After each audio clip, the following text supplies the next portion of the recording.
Hello friends, I hope you're doing great. We are here to review indicators and oscillators on the Quotex broker.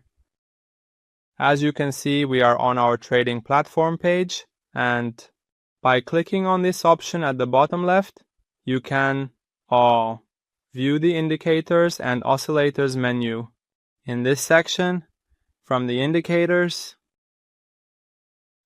like moving average, and various oscillators like MACD and RSI exist.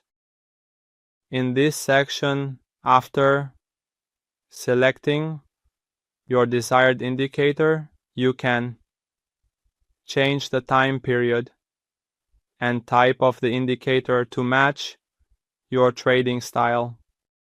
Also in the next section, you can change the color of this indicator, and also in this way, after adding the desired oscillator, you can customize it for yourself.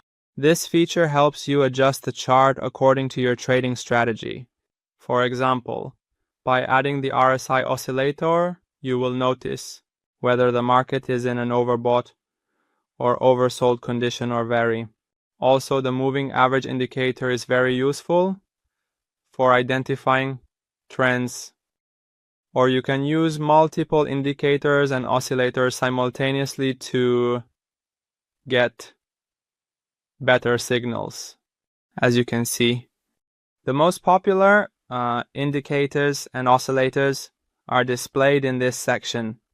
However, in general, keep in mind that indicators are auxiliary tools. And when it comes to trading, you should largely rely on your own trading knowledge and skills. If you have more questions about the indicators of this broker, you can share them with us in the comments section. Good luck.